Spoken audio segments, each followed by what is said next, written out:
Dan nang kedua itu ialah nang bersungguh-sungguh seseorang supaya bagus sembahyangnya, supaya sempurna. Nang kedua adalah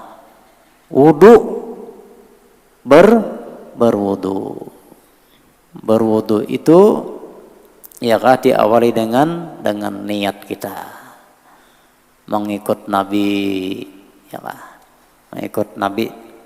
Oh, Nabi kayak ini gawiannya, kita disuruh mengikut. Berniat di dalam hati saja kau berwudu karena Allah Ta'ala, atau saja kau berwudu karena mengharuskan sembahyang.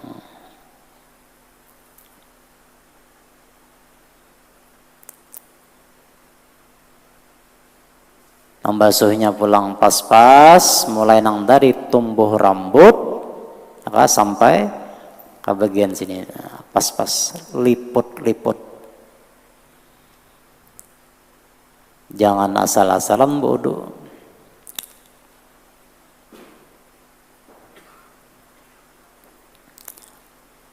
Oh, nah ini gawian Nabi. 3 kali membasuh muha, membasuh tangan, membasuh kepala, membasuh telinga, dan membasuh dua kaki. Ini perintah. Jadi kada sohlah sembahyang seseorang lamun inya kada berwudu.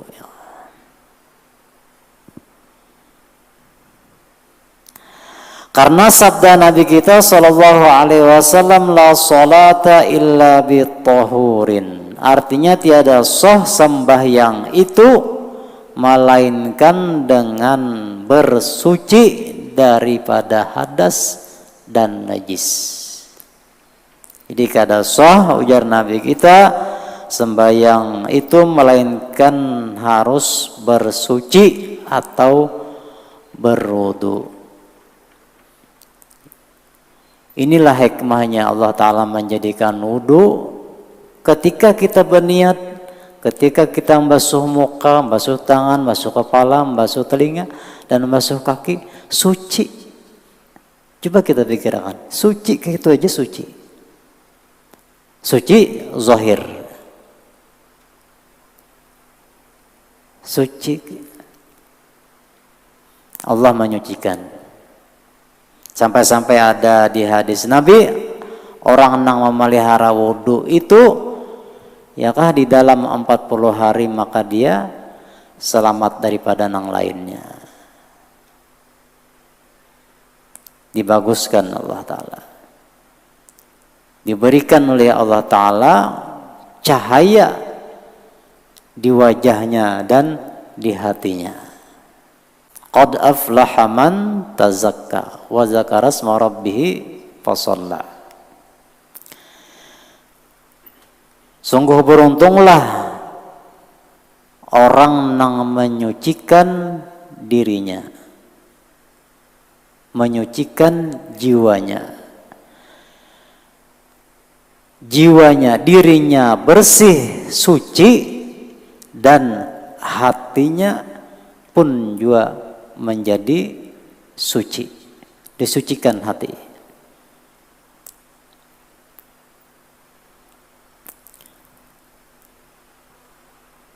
Wa zakara asma rabbih fasalla. Hanya mengingat akan Allah Ta'ala, barulah dia fasalla, sembahyang menghadap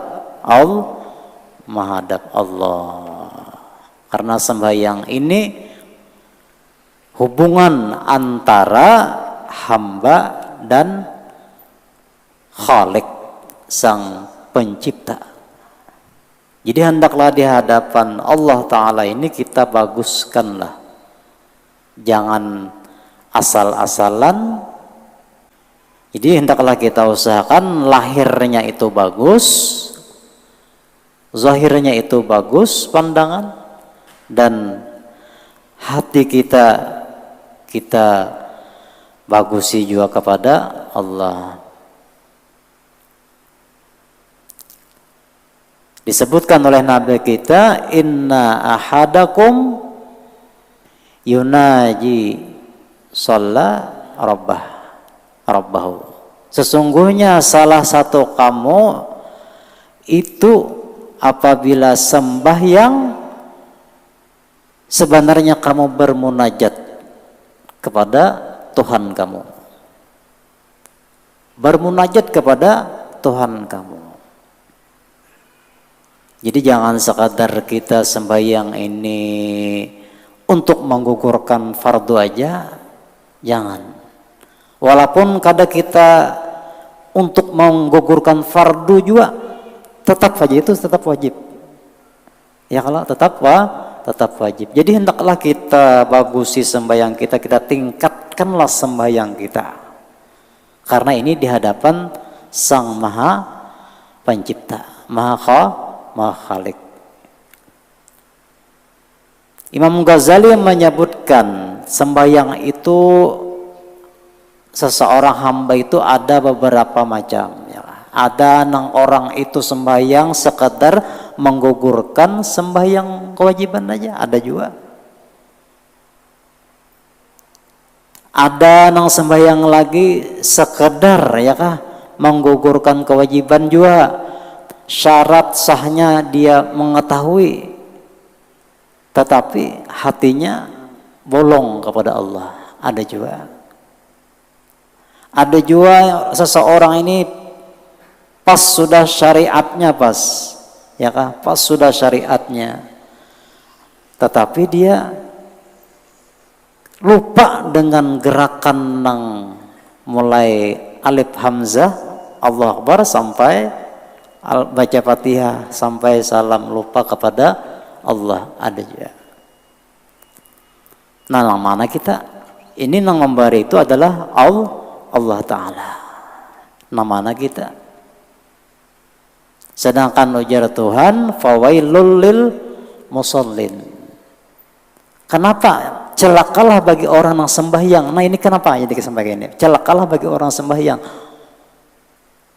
Ini harus kita perhatikan sembahyang kita ini. Fawailul lil musallin ujar Tuhan ya kalau. Kita ini terbaca ayatnya.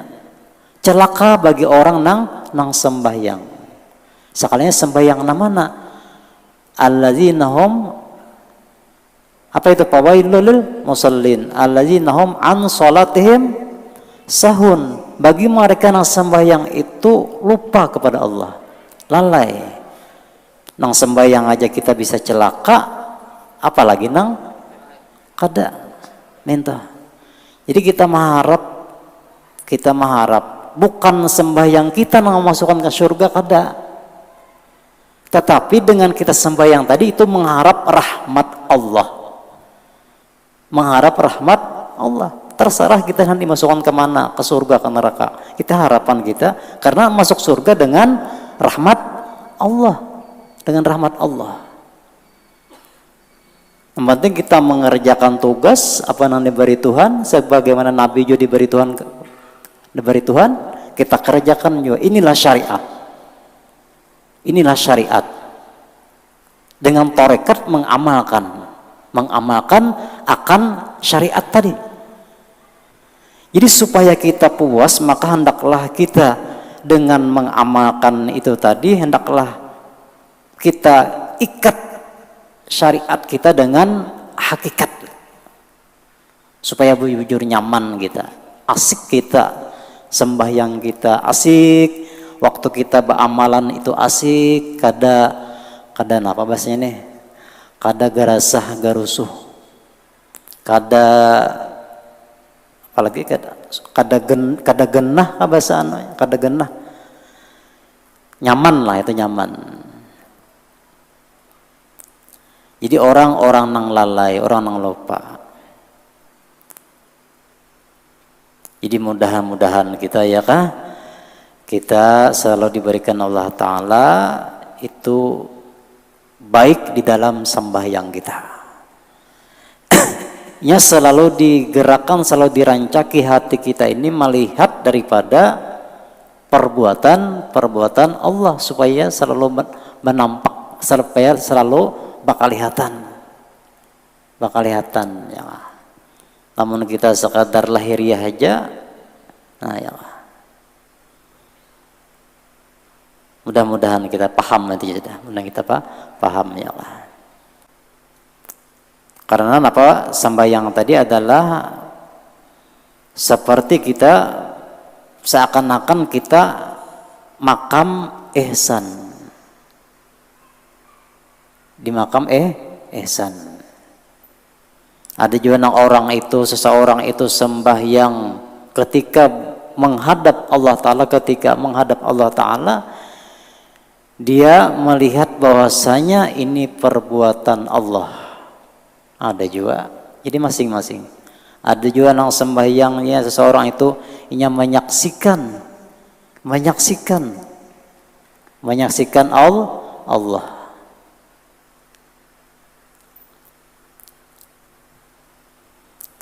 Anta budallah ka'annaka tara. Ada juga sembahyang ya, bahwasanya kamu menyembah Allah Ta'ala itu kamu melihat akan Allah. Di mana melihat Allahnya? Digerakkan tadi,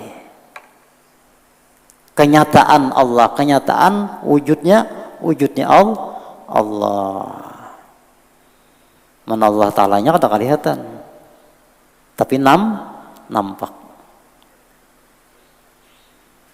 nyata.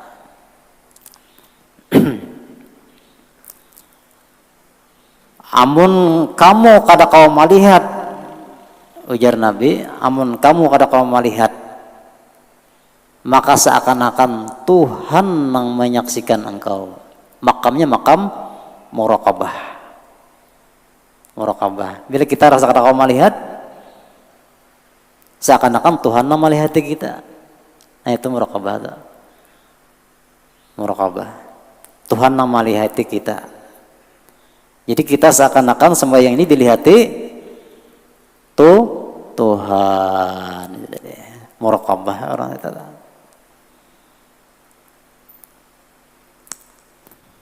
Mudahan dipahamakan Tuhan lah.